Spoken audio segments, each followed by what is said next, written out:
Bonjour à toutes, bonjour à tous et bienvenue dans ce 22e et dernier T'as vu de la saison. À cette occasion, et vous le voyez sur vos images, nous sommes dehors dans la cour d'honneur de l'Institut catholique de Lille, sous un timide soleil lillois. Nous sommes ensemble pour une demi-heure et on commence comme à chaque fois cette émission avec le sommaire et c'est avec vous Charlotte. Et oui, pour ce dernier numéro, la rédaction vous a préparé des reportages, de l'information et une surprise en fin d'émission. On parlera d'actualité régionale, de sport, mais aussi de journalisme avec notre invitée du jour, Gaëtane Deljury, présidente du Club de la Presse. Alors, restez avec nous pour ce 22e T'as vu, c'est parti.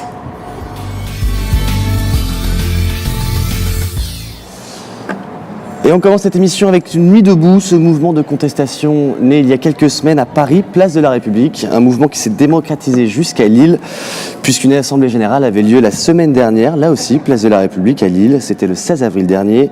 Clémence Rollin, Charlotte Dumont et Anastasia Lagara étaient sur place. Debout est un rassemblement citoyen, fruit de la contestation contre la loi travail. D'abord implanté à Paris, le mouvement s'est rapidement exporté dans plusieurs villes de France, alors que les rumeurs de la place de la République n'atteignent les médias que lorsqu'il s'agit de débordements. Nous avons voulu voir ce que donnait Nuit debout à Lille, place de la République. Ce samedi-ci, le beau temps n'est pas au rendez-vous. Ce que l'on comprend rapidement, c'est qu'à la Nuit debout lilloise, le système D règne en maître. Un joyeux bordel où chaque sympathisant met la main à la pâte. Mathilde s'occupe justement des questions pratiques du campement. On aura besoin de 3 personnes à 19h. Venez me voir, ce sera pour transporter un percolateur, un vidéoproche et des parpaings. Commission logistique, c'est installer un peu tout le matériel qu'il y a, donc les tonnelles, tout ce qui est ballots de paille, palettes, etc. pour que les gens puissent s'installer. C'est aussi gérer la sécurité, donc on a un espace soins et sécurité avec une infirmière, etc. On a aussi eu un pompier la semaine dernière qui se relaie et on gère aussi la trésorerie. Nuit debout s'organise en assemblée générale et en commission, ouvrant divers débats d'idées, tels l'écologie, la cause animale ou l'élaboration d'une nouvelle constitution politique. Le but de ce mouvement, c'est de se réapproprier l'espace public et de discuter, d'échanger, de partager sur des bases d'une nouvelle démocratie. Donc il y a plein de commissions qui sont créées. Par exemple, la commission écologie. Qu'est-ce qu'on peut faire, nous, citoyens, à notre niveau pour arrêter de consommer dans les supermarchés, pour trouver de vraies alternatives concrètes. C'est aussi de l'échange de savoir. Là, par exemple, on était en train de construire des toilettes sèches. Comment on fait des toilettes sèches il y a aussi une commission constitution qui est là sur qu'est-ce qu'on ferait si on devait rédiger une nouvelle constitution avec plus de démocratie, comment on peut faire que par exemple pour l'économie ce soit plus transparent. À la soupe, Camille, qui n'a jamais vraiment eu le temps de militer pour des causes. Aujourd'hui, il œuvre dans le comité d'action de Nuit debout, un mouvement où il se reconnaît car il n'y a pas de directif ni de chef. D'ailleurs, les membres des commissions changent régulièrement. Nuit debout, c'est un grand forum permanent, un endroit d'échange d'idées, de sourires, de nourriture. Il y a des actions un peu plus choc pour alerter tout le monde, chacun d'entre nous, sur certains abus, comme François Pinault qui a fermé il y a quelques années, qui a fait une coupe franche dans les emplois à la Redoute. Donc ça, en plus, c'est une entreprise locale, ça peut d'autant plus toucher les gens. Ce matin, on a redonné un peu de couleur aux banques, c'était une action sur les paradis fiscaux. Tout se déroule dans la bonne humeur et la musique. On croit en ses idées, on trouve le courage de les exposer et on lâche ses frustrations avec humour. On a marre qu'ils contrôlent les gens, les chômeurs et les gens au RSA et qu'on ne contrôle pas les évadés fiscaux. On en a vraiment, vraiment marre. Voilà. Toujours la chasse aux pauvres, toujours salaud de pauvres. Hein. Peu d'hommes politiques croient en la force du mouvement citoyen, dont les accidents sont souvent pointés du doigt. Ce désintérêt n'atteint pas les manifestants lillois qui ne veulent être récupérés par personne. On colle pas d'étiquette sur la tête des gens et à partir de là, chacun est bienvenu. Alors après, nous, l'espoir, c'est qu'effectivement, il y ait beaucoup plus de gens qui peuvent être à droite, par exemple, ou se sentir proches de partis de droite, qui viennent ici pour discuter du Front National. On rejette personne. Depuis, Nuit debout relance les débats d'idées chaque soir, toujours place de la République. Peu importe l'issue de ce mouvement, on retiendra que les rêves ne sont plus dans les urnes. Alors Clémence Rollin, vous nous avez rejoint sur ce plateau en plein air. La première question qui se pose, est-ce qu'il y a encore des gens sur place actuellement à l'heure où nous parlons ? Alors le week-end dernier, ils avaient l'autorisation officielle de Martine Aubry pour rester sur la place de la République tout le week-end. Ils devaient démonter leur campement le lundi matin à 6h. Et depuis, les autorisations de la préfecture se renouvelaient chaque jour. Donc pour ceux qui suivent un petit peu leur activité sur les réseaux sociaux, on a des alertes sur les événements chaque soir environ vers 18h à peu près. Alors Clémence, on le sait, Nuit debout, c'est un mouvement qui se veut plutôt apolitique. Alors qui compose les rangs de ce mouvement? Y a-t-il un profil type? Existe-t-il un profil type? C'est un mouvement qui est évidemment né de la contestation contre la loi travail de Myriam El Khomri. Cela rassemble surtout des jeunes, des sympathisants de gauche, déçus par le gouvernement de gauche. Je crois qu'il est inutile de rappeler la cote de popularité du président dans les sondages. Mais leur but ultime, c'est de rassembler tous les citoyens de divers fronts, qu'ils soient de droite, voire d'extrême droite, pour discuter sur les bases d'une nouvelle démocratie, sur une nouvelle constitution, sur l'écologie, sur l'économie. Bien sûr, et aucun débordement n'a eu lieu à Lille. On le sait, à Paris, il y a eu quelques échauffourées. Ici à Lille, ça s'est bien passé? C'est vrai que les échauffourées sont souvent relayées à Paris, mais à Lille, il ne s'est rien passé concernant Nuit debout. Il y a eu des accidents mercredi lors d'une manifestation contre la loi El Khomri, mais ça n'avait rien à voir avec Nuit debout qui se déroule le soir. D'accord, merci beaucoup Clémence pour ce complément d'information. Après avoir lancé un concours pour rénover le Grand Boulevard en 2010, l'association Axe Culture en lance un nouveau, cette fois pour le peuple belge. Objectif, rénover cette avenue. Marie Lemaire et Camille Tombray se sont renseignés sur le sujet. Axe Culture est une association qui a été créée il y a maintenant 8 ou 9 ans et qui a pour objectif d'alimenter le débat public sur le territoire de Lille et de sa région dans des domaines très variés que sont l'urbanisme, l'aménagement du territoire, les politiques culturelles, le marketing territorial, le développement économique, etc. Axe Culture est composé exclusivement de citoyens bénévoles qui ont pour ambition d'éclairer le débat public en publiant des diagnostics ou en participant à des concours d'idées dans tous les domaines. Le concours d'idées, c'est une initiative un peu particulière. En fait, comme nous l'avions fait déjà par le passé pour le Grand Boulevard qui relie Lille à Roubaix-Tourcoing, nous partons d'un constat que nous sommes ici sur un territoire, sur une avenue qui est centrale, qui est très importante pour notre ville et notre agglomération. Très importante pour son attractivité, puisqu'on se situe quand même dans le vieux Lille, donc dans son cœur historique, et que malheureusement, les aménagements de ce territoire ne sont pas à la hauteur de son importance. Ce territoire, il n'est pas satisfaisant dans ses aménagements. Pourquoi ? Parce que nous avons une succession d'espaces enherbés dont la fonction est complètement déterminée. Nous avons un espace qui est quand même très détérioré dans le bitume, dans le traitement des espaces publics. Nous avons un espace qui est complètement consacré à la voiture et non pas au vélo ou aux piétons. Pour transformer le peuple belge en véritable espace de vie, les idées fusent. Des parvis pour mettre en valeur le patrimoine, des constructions éphémères, des commerces, un plan d'eau pour redonner vie au Pont Neuf. Aujourd'hui, nous avons 13 projets qui sont très intéressants et nous avons un dernier travail à faire qui est de réaliser une synthèse où nous allons ponctionner parmi chacun de ces projets ce qui nous semble être les meilleures idées. Donc il y a une équipe qui a proposé de traiter réellement le problème de la prostitution, non pas en le déplaçant, mais en le traitant sur place, c'est-à-dire de créer ici une sorte de maison de la prostitution, qui n'est pas une maison close, bon, peu importe sa fonction, mais qui en tout cas, dont la fonction serait de travailler avec les prostituées. Et je pense que c'est l'un des enseignements de ces équipes, pour la plupart de jeunes diplômés, c'est de prendre la ville dans sa globalité, y compris si on est sur un petit bout de ville, c'est de prendre la ville dans son ensemble, avec toutes ses problématiques, et de ne se pas dire tel problème on va le mettre ailleurs, le stationnement on va le mettre ailleurs. Non, c'est de se dire il y a un problème de stationnement, comment on le règle ici. Axe Culture a pour objectif de transmettre aux élus des propositions financièrement réalisables, dans le but de refaire du peuple belge une avenue normale. De retour sur le plateau, qui n'en est pas un d'ailleurs, dois-je le rappeler, dans la cour d'honneur de l'Institut catholique de Lille, Marie nous a rejoint. Bonjour Marie. Bonjour Hubert, bonjour Charlotte. Bonjour. Alors on l'a compris, c'est un concours d'idées pour modifier l'espace du peuple belge. Les idées proposées sont-elles réalisables et surtout, quels critères doivent-elles respecter ? Alors, Toutes les idées proposées sont réalisables. C'est d'ailleurs l'un des critères clés pour pouvoir présenter un projet et il faut que tout soit financièrement réalisable. Parce que la mairie de Lille avait déjà proposé un projet de ce type pour rénover l'avenue du Peuple belge, mais qui s'élevait à 50 millions d'euros, ce qui est un budget très conséquent pour la mairie de Lille.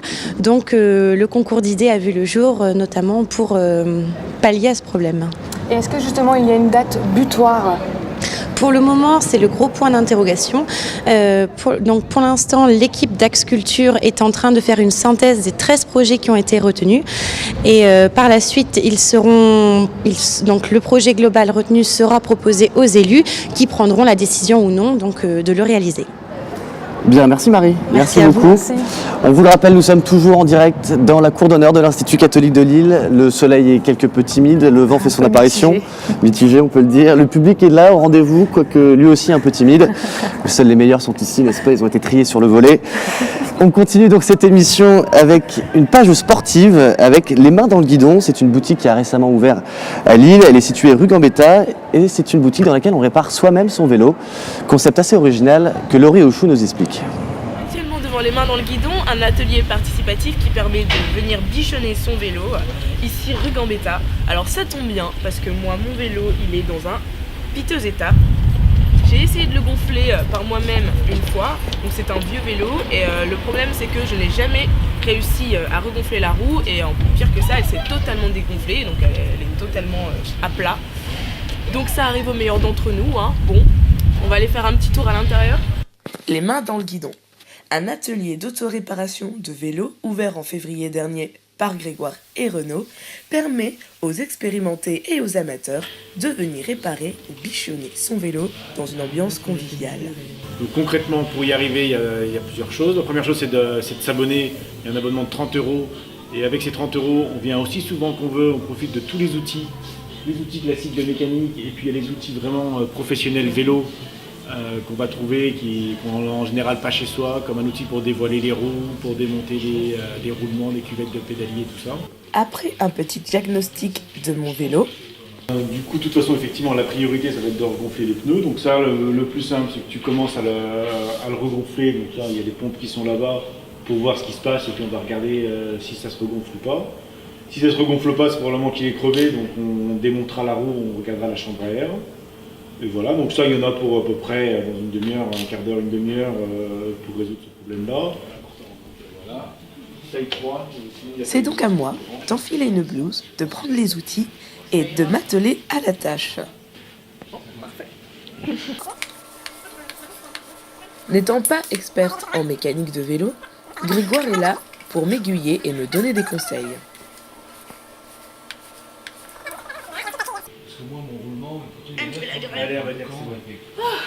Ça, c'est ce qu'on appelle la recyclerie. Donc ça, c'est des pièces d'occasion qui soit nous appartenaient, soit ont été données par d'autres abonnés.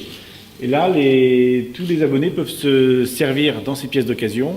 Et le prix des pièces est prix libre. Voilà, donc ça, c'est la petite vis qui va permettre de bien tenir ta valve et d'éviter qu'elle bouge. Tu vois, quand tu es arrivé, elle était un peu tordue. Donc en remettant cette petite vis, là, on en avait en stock, tu as de la chance. Ça va permettre de bien coincer. Donc je te la donne. Deux passionnés qui cherchaient également à partager leur intérêt du vélo. L'idée de départ, c'était l'idée de Renaud, mon associé. Et donc l'idée, c'était de dire, bah tiens, si on mettait tout ça dans un même endroit, des conseils, les bons outils qu'on partage entre tout le monde, des pièces détachées, et puis un endroit un peu convivial où tous les gens qui réparent leur vélo peuvent se rencontrer. Il y a sans doute, ça répond en tout cas à un besoin que lui avait et qu'on a depuis constaté qui était vraiment, vraiment réel quand on voit le nombre de gens et le nombre d'abonnés qu'on a ici, quoi. Donc ça y est, j'ai pu réparer, regonfler en tout cas surtout mes roues. Bon, donc apparemment c'était moi qui ne savais tout simplement pas comment gonfler correctement une roue. Donc voilà, mon vélo est super bien gonflé et je peux reprendre la route tranquillement. Voilà.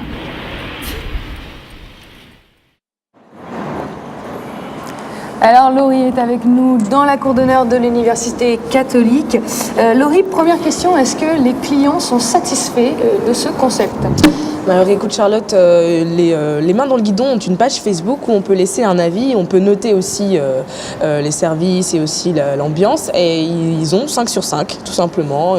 Les avis sont très positifs, tout le monde est assez content du concept, même s'il est né il y a 3 mois, il a déjà beaucoup de succès.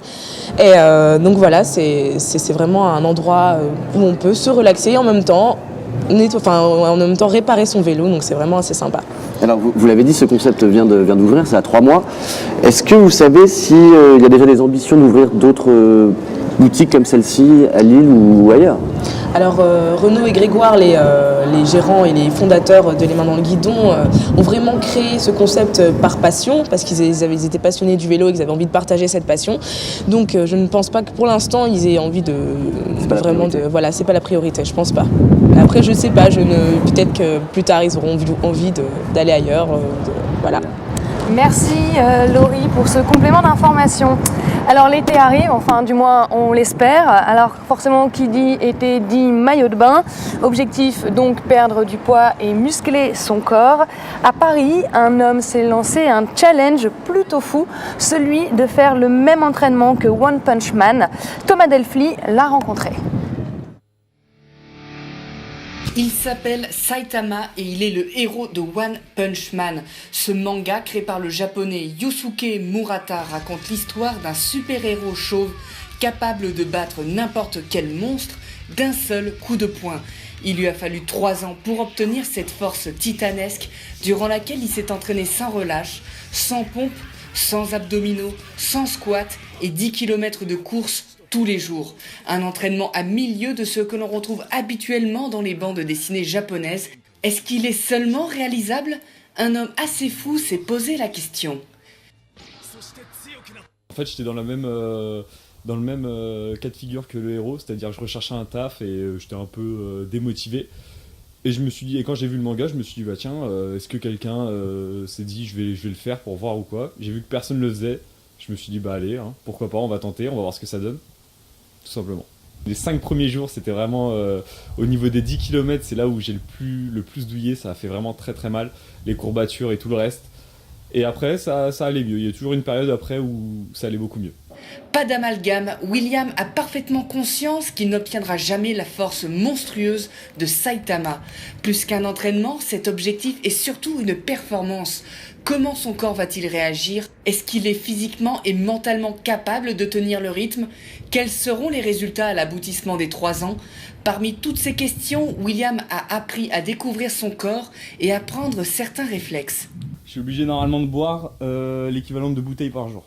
Ah bah ça c'est le kiné qui m'a dit. Je sais même pas si je faisais 1 bouteille par jour. Donc c'est de là que venaient mes douleurs. Pour lui c'était des tendinites en fait.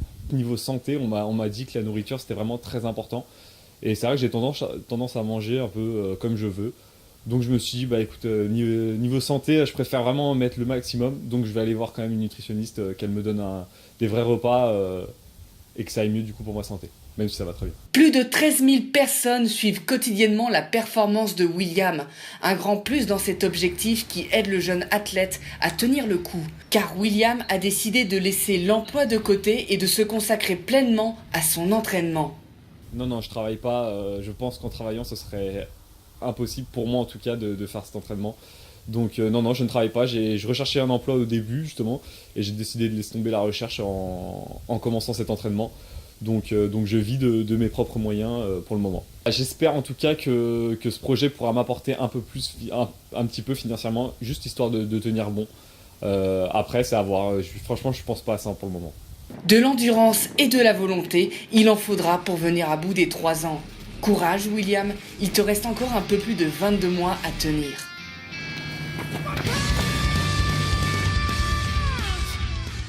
Thomas est avec nous. Bonjour Thomas. Bonjour Hubert. Vous aussi, très grand sportif, n'est-ce pas ? Je peux. Alors William, il en est où aujourd'hui ?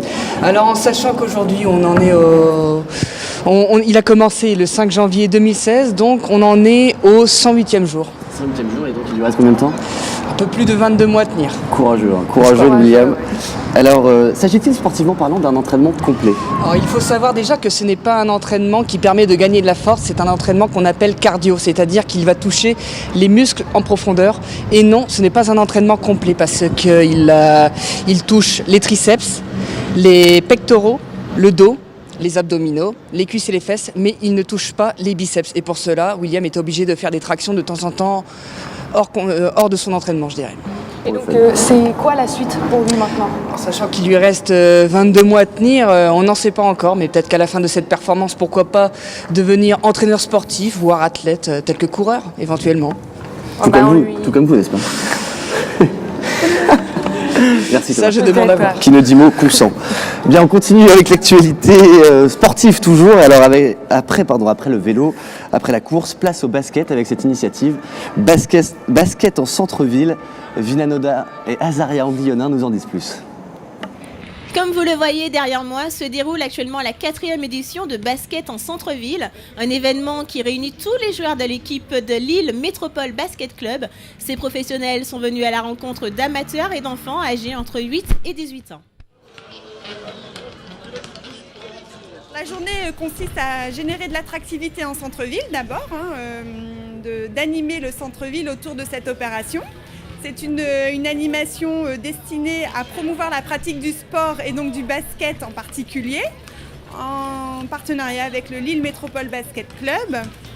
Donc on a les joueurs professionnels du LMB, les 10 joueurs, l'équipe complète des joueurs du LMB qui sont là sur le terrain pour encadrer les enfants. C'est une animation gratuite également. Et ils sont là sur le terrain pour s'occuper des enfants et les initier à la pratique du basket. Alors ce sont des animations de petites battles, de lancers francs, voilà, il y a plusieurs ateliers. On a 2 animateurs brevetés d'État qui sont là également pour encadrer les enfants, en plus des joueurs professionnels du LMB. Voilà. C'est bien parce que ça fait couper un peu du milieu pro, stressant, exigeant et tout. Et en plus on vient prendre le soleil, voilà, et on fait garderie en même temps, c'est bien. Bon, il y en a plein qui savent qu'il y a du basket dans le coin, mais quand ils nous voient, ils nous posent des questions et ils se rendent compte qu'en fait, c'est pas si compliqué de venir juste à côté au match, parce que le match il est juste là, il n'est pas à des kilomètres. Et c'est une fois par semaine, voilà, c'est une autre visibilité, et puis on en profite aussi pour transmettre ça aux jeunes, quoi. On est passé par là. Et du coup, en gros, je suis venue ici, on a regardé, mon père il m'a convaincu que oui, à participer à ça. Moi au début, je croyais qu'il fallait faire des inscriptions. Je trouve que c'est très très très bien. C'est la première fois que je les vois en vrai, donc au début, je croyais que c'était des gens qui travaillaient pour eux, que je ne croyais pas que c'était les vrais. Mais à la fin, comme je suis allée déjà voir des matchs, j'ai reconnu la tête de certains, donc pour moi c'est hyper bien, c'est une bonne expérience et ça me donne encore plus envie de faire du basket. Donc on a à peu près 80 enfants qui ont participé là depuis 15 heures à l'animation qu'on a proposée. Cet événement organisé par le groupement des acteurs économiques de Lille Centre a fait de nombreux heureux. Pour tous ceux qui n'ont pas pu y participer, rendez-vous l'année prochaine lors de la 5e édition.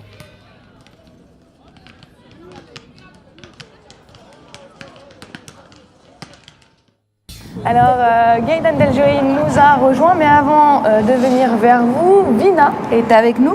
Alors, bonjour Charlotte. Bonjour Vina. Alors Vina, est-ce que vous pouvez nous expliquer pourquoi cette initiative ? Alors, cette initiative a été mise en place pour pouvoir mettre en valeur, on va dire, le basket, lui donner plus de visibilité, mais également pour inciter le public lillois à soutenir son club, le Lille Métropole Basket Club.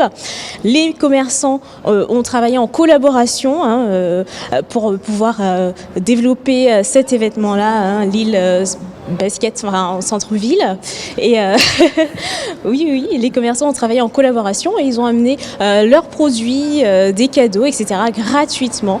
Ils ont distribué gratuitement au public. Et est-ce qu'on retrouvera justement cette initiative l'année prochaine ? Alors, Pour l'instant, ce n'est pas sûr. L'organisation l'espère. Tout dépendra des subventions. Suspense alors, on attend un petit peu. Bien, merci Vina, merci beaucoup d'avoir été avec nous. On vous le disait il y a un instant, bonjour Galten Del Jury. Bonjour. Merci d'être avec nous. Alors Merci vous êtes de m'accueillir. Mais c'est le plaisir est pour nous. Vous êtes présidente du Club de la Presse. Et alors permettez-nous de vous présenter rapidement et c'est avec vous Charlotte, on vous écoute. Bonjour Gaëtane. Alors pour faire assez court, vous avez collaboré et vous collaborez encore pour plusieurs journaux. 20 minutes, Libération, Le Monde, Le Point, L'Express, mais aussi Norway ou encore le Pure Player Daily Nord. Par rapport à vos études, vous avez fait l'IJBA, vous avez été diplômé en 1999, l'IJBA qui est à Bordeaux. 2001. En 2001, je suis rentrée en 1999. D'accord. Et vous êtes sortie diplômée en 2001. Vous avez également fait une licence de sciences politiques. Après avoir terminé les études, vous avez commencé comme correspondante locale pendant 3 ans à La Voix du Nord. Quelques temps après, vous vous êtes spécialisée dans l'économie et le développement durable. Et puis en 2008, vous avez reçu le Grand Prix Jeune Journaliste qui est organisé par le Club de la Presse pour l'article intitulé « Comment les Castelins verrouillent le ch'ti business ». Donc concrètement, un article qui explique comment les brasseurs de la bière ch'ti ont fait en sorte que leur marque ne soit déposée qu'avec leur consentement. Donc que ce soit une marque commerciale. Oui, c'était quand effectivement le film Bienvenue chez les ch'tis cartonnait et le but était d'expliquer comment la marque, la brasserie Castelin utilisait la marque qui avait déposé à l'INPI. Exactement. Et pour terminer cette rapide introduction, le 23 juin 2015, vous avez été élue présidente au Club de la Presse Nord-Pas-de-Calais. Donc évidemment, ça nous amène à notre première question, Hubert. Notre première question qui est, c'est quoi le Club de la Presse concrètement? C'est une association loi 1901. Où vont se rassembler des journalistes, mais aussi des communicants, des entreprises, des collectivités. Notre ADN, l'ADN du Club de la Presse, c'est d'abord des rencontres, donc des rencontres entre professionnels. On va par exemple organiser des clubs emploi pour se mettre à jour par rapport aux évolutions de notre profession, par rapport aux réseaux sociaux, par rapport aux data journalistes dont on parle beaucoup, par rapport à la protection des données, des sources, etc. Donc ça, c'est pour les rencontres entre professionnels. On organise aussi des sensibilisations dans le milieu scolaire. Le Club de la Presse participe notamment au concours Mediatix, qui est un concours de journaux d'école. Nous intervenons, des journalistes bénévoles interviennent dans le milieu scolaire pour présenter qu'est-ce que c'est le métier, comment on fait un journal, comment on fait un blog, etc. Et on a aussi participé au Media Lab qui est organisé par le rectorat. Media Lab, c'est un atelier, une journée qui est dédiée pour que les étudiants, les scolaires puissent découvrir les choses. Et enfin, le Club de la Presse, c'est aussi une médiation avec le public puisqu'on va organiser des rencontres sur les journalistes qui publient. Donc là c'est ouvert à tous. On a organisé une rencontre sur un diaporama sonore. On réfléchit, on essaye de débattre au maximum sur l'évolution de notre profession, l'éthique, la liberté. Et combien de personnes composent le Club de la Presse aujourd'hui? On est environ 400 adhérents. Voilà, c'est un des plus gros clubs de la presse de France. On n'est pas le plus gros, mais on est en passe de le devenir. Il réunit du coup tous journalistes confondus, tous médias confondus. Tous médias confondus, presse, télé, web, radio, on a toutes les spécialités. D'accord. Alors on va revenir sur ce Grand Prix Jeune Journaliste que vous avez reçu en 2008. Est-ce que ça a changé, enfin plutôt en quoi ça a changé votre carrière aujourd'hui? Alors, c'est déjà d'avoir ce Grand Prix, c'est ce qui m'a incité à m'engager au sein du Club de la Presse parce que je me suis dit c'est quand même génial, j'ai un prix de 1 000 € pour un sujet qui m'a demandé quasiment 3 mois d'enquête et qui forcément, quand on connaît les tarifs de la pige, n'est pas forcément rémunéré à l'investissement. Donc ça a changé, ça a permis de me faire connaître et de me faire reconnaître, en tout cas en matière d'enquête, puisque par la suite je me suis spécialisée vraiment dans l'enquête, c'est-à-dire que aller chercher les informations, aller trouver les choses qu'on ne veut pas vous dire.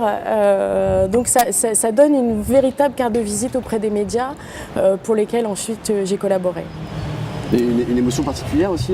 Là, c'était pour votre carrière professionnelle, mais vous, en tant que personne, comment vous l'avez ressenti? Un peu d'émotion, un peu de... Bah oui, forcément, un peu d'émotion. On m'avait remis le prix à Béthune, et effectivement, un peu d'émotion par rapport à ceux avec qui j'ai travaillé, un peu d'émotion par rapport, effectivement, une certaine reconnaissance de ce Grand Prix jeune journaliste. Alors aujourd'hui, le Club de la Presse, on a lancé, c'est plus seulement réservé qu'aux jeunes journalistes. Maintenant, on a des catégories enquête, reportage, et justement, on a lancé, le club vient de lancer une bourse pour financer un reportage en amont. C'est-à-dire que là, on a un prix pour un article qui est déjà publié. Donc maintenant, on a une bourse pour de reportage et de l'enquête. C'est ouvert à tout le monde? C'est ouvert à tout le monde. Tous les journalistes exerçant en région dans le Pas-de-Calais. Intéressé, Charlotte, peut-être? Ah, peut-être. Il faut candidater. On vient de remettre les deux prix. Donc un sujet pour Mayotte et un sujet sur les jardiniers du Commonwealth. On les a remis là il y a 2 mois tout juste. Bien. On l'a également constaté en préparant cette interview. Votre profil LinkedIn est assez complet. Vous êtes également présente sur les réseaux sociaux. Vous comptez à peu près 800 followers sur Twitter environ. Ouais, à peu près, un petit peu moins pour être précis. Vous tweetez à hauteur de 230 tweets environ. Je suis pas une grande tweeteuse. Le dernier en date est celui du 14 mars, si je ne me trompe pas. J'ai fait une petite pause, mais voilà. Ce qui nous amène justement au rôle des réseaux sociaux dans le journalisme aujourd'hui. Est-ce que c'est vraiment quelque chose de très important malgré les dérives qu'on connaît aux réseaux sociaux? Les réseaux sociaux et Internet. Et Internet en général. Moi, je trouve que ça a révolutionné le métier de journaliste, puisque maintenant on peut interpeller via Twitter un journaliste et lui dire quand par exemple on publie sur Facebook ou sur Twitter, on peut très bien interpeller un journaliste et lui dire là c'est pas vrai ce que vous dites, je voudrais apporter une précision, je voudrais faire quelque chose, etc. Donc ça, moi je trouve ça génial, le fait que un lecteur puisse facilement, puisqu'avant vous saviez, il fallait envoyer un courrier des lecteurs, il fallait trouver une lettre, poster enfin voilà. Donc maintenant l'accès aux journalistes et à l'article est plus direct. Après, il y a effectivement des dérives, on l'a vu avec Nord Littoral par exemple, où il y a les journalistes sont submergés de propos racistes, d'où les dérives dont je parlais, etc. Donc justement, le Club de la Presse, on a fait un atelier, une rencontre là-dessus pour discuter quelles sont les bonnes pratiques, Est-ce qu'il faut bannir? Est-ce qu'il faut au contraire tout publier? Est-ce qu'il faut modérer? Est-ce qu'il faut encourager la communauté à se modérer elle-même? Donc tout ça, ce sont des choses, mais effectivement, le web, les réseaux sociaux, pour moi, ont vraiment révolutionné le métier, la profession. Le métier et son rapport au public surtout. Et ensuite, le web permet effectivement à tout à chacun de créer son média, puisque voilà, on a aussi créé un pure player Daily Nord, donc ça permet aussi d'être un mode d'expression qui révolutionne effectivement le journalisme. Eh bien, alors, vous êtes installé dans le métier depuis déjà quelques années. Nous, c'est bientôt la fin pour nous. C'est notre dernière émission, dernier T'as vu. Est-ce que vous avez un conseil éventuellement à nous donner pour devenir de bons journalistes? Pour devenir de bons journalistes, je vous conseillerais de toujours vous remettre en question. De ne jamais se dire, ce que j'ai fait c'est parfait. Non, il y a toujours moyen d'être encore meilleur, d'aller chercher des sujets, etc. Je pense que c'est ça, pour moi, le bon journaliste n'a jamais fini d'apprendre. Alors du coup, on va rentrer dans un autre registre. Vous avez l'air quand même d'être une femme de caractère. Je dis ça en référence d'un article qui a été publié en 2012 par le cofondateur de Daily Nord, donc Nicolas Montard. Oui. Donc pour résumer un peu le contexte, c'est un article qui était sous forme de hit parade pour les distributeurs automatiques dans la région. Oui. Cet article a été volé par des correspondants de TF1 et de Libération. Oui. Est-ce que vous pouvez nous en dire un peu plus, parce que moi j'ai lu votre tribune. Que de TF1, puisque c'est effectivement NEP TV. Il se trouve qu'on pourrait le faire très régulièrement. Donc Daily Nord, c'est un pure player d'information régionale et régulièrement on a tendance à nous piquer nos idées.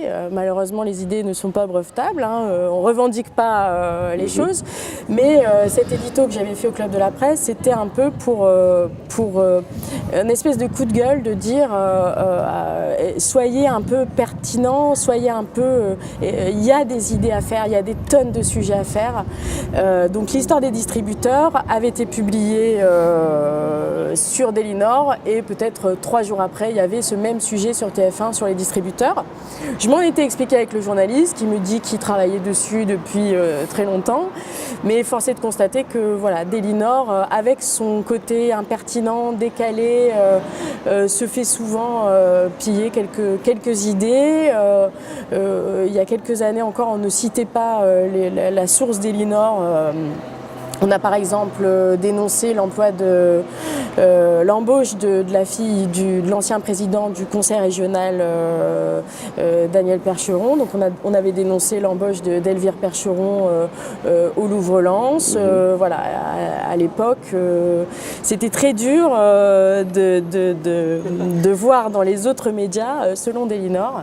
Voilà, c'était un peu un coup de gueule. Après, effectivement, cet édito, je pense qu'on aurait pu en faire des dizaines depuis, mais bon, on s'est limité. C'est effectivement TF1 qui a pris pour les autres. C'est comme ça. Alors, on va continuer cette interview avec un petit jeu décalé. On en a parlé tout à l'heure. On va faire votre portrait chinois de façon à mieux vous connaître peut-être un petit peu. Alors du coup, on va commencer si vous étiez une couleur. Si j'étais une couleur, on va dire le noir, parce que je m'habille toujours en noir. Je me rends compte, mais bon, peut-être que je vais changer, mais le noir. Effectivement. Voilà, le classique. Noir aujourd'hui en plus. Voilà. Fidèle à un animal. Un animal, je pourrais être, j'allais dire une panthère, mais après on va dire une femme panthère. Une panthère, oui, une panthère. L'association d'idées. Je trouve ça joli. Oui, voilà. puis avec le caractère aussi de la panthère. Qui peut être à la fois douce et à la fois, effectivement, vous pouvez violent. griffer, quoi. Voilà, c'est ça. C'est bien, très bien résumé. Si vous étiez un parfum. Si j'étais un parfum, j'aime bien un parfum de fleurs, peut-être la jonquille. Allez, on est au printemps, la jonquille. Ouais.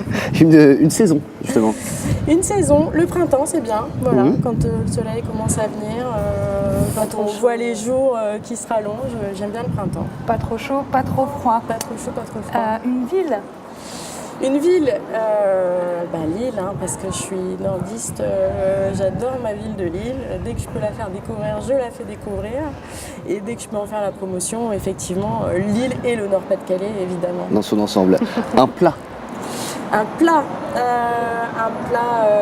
tikka masala, par exemple, indien, un peu sucré, un peu épicé parfois. Voilà. Exotique.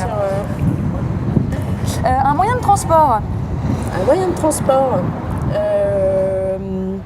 la marche à pied, j'aime bien, voilà. Écologique, petite promenade, voilà. Ou le vélo, voilà. Et enfin, un média.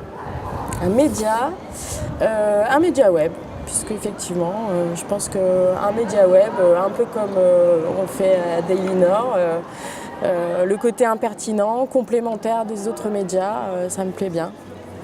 Bien, merci beaucoup Gaëtane Desjoury d'avoir été avec nous. Merci à vous de m'avoir accueilli. C'était un plaisir de vous avoir avec nous ici dans la cour d'honneur de l'Institut catholique de Lille pour ce 22e et dernier T'as vu de la saison, on vous le rappelle. Et avant de se quitter, on va retrouver les moments amusants, les moments cocasses qui ont rythmé cette année. Peut-être les avez-vous ratés. Si tel est le cas, petite piqûre de rappel avec Adrien Renouard. Bonjour à tous et bienvenue dans Ta Vue. Chérie, tu me donnes ta passion. Dans ta vue. Chérie, tu me donnes ta passion. Puis rencontrer bienvenue un étudiant qui s'est rendu au job dating. Bonjour, bienvenue. Bonjour. Nous sommes tous déjà demandé à quoi pouvaient ressembler les Noëls d'avant. Laurie Wouchou, Clémence Rollin, Thomas Delphi et Charlotte Dumont sont allés à la rencontre de Maurice. La rencontre avec le créateur d'un site spécialement conçu pour les étudiants. À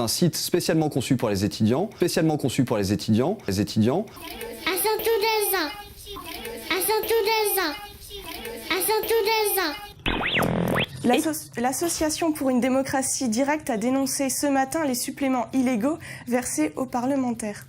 Parmi les élus visés, on retrouve le président de l'Assemblée nationale, celui du Sénat, les vice-présidents des deux assemblées. On a passé une soirée de ouf à faire des tournantes avec 40 personnes. Il y avait des Espagnols, des Italiens, tout le monde commençait à parler à tout le monde finalement. Et Tourner autour des jeunes filles ou des femmes pour pouvoir filmer leur dessous. De son nom Bernard, la police a perquisitionné chez lui et a retrouvé des vidéos compromettantes. Il aura 1 an de sursis ainsi que son nom dans les registres des délinquants sexuels. On a passé une soirée de ouf à faire des tournantes avec 40 personnes. Il y avait des Espagnols, des Italiens. On continue évidemment dans le divertissement avec Adrien Renoir. Passez pas Laurie, si, allez-y. Avec Adrien Renoir qui est allé à la rencontre d'un nouveau bar. Et donc la destruction de la racine du poil. Du coup, il disparaît, forcément. Forcément. Il faut compter plusieurs séances. Des parcs ou de boire des verres en terrasse avec modération, n'est-ce pas? Et surtout, vous pourrez y boire un verre de vin chaud, là aussi, avec modération, n'est-ce pas, Adrien? Faites l'amour avec un Belge. Alors, avec modération aussi? Pourquoi pas? Ça c'est selon, hein. J'ai envie de vous dire, ça dépend des personnes. T'as vu, c'est terminé pour aujourd'hui. On espère que l'année prochaine, ce sera plus au point. Merci d'avoir été avec nous. Excellent week-end à vous. Es el fin de esta edición de Café Cultura en la civilización. El último del año, sí. Adiós. Adiós.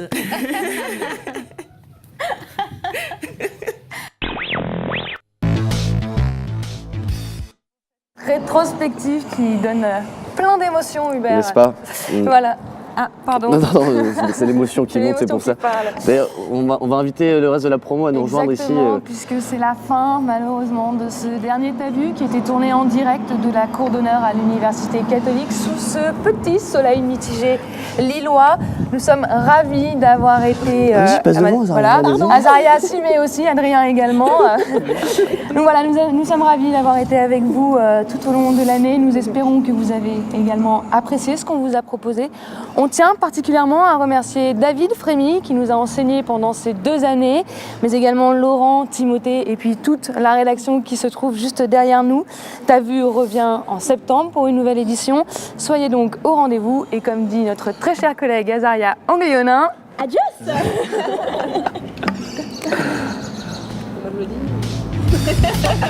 Bravo.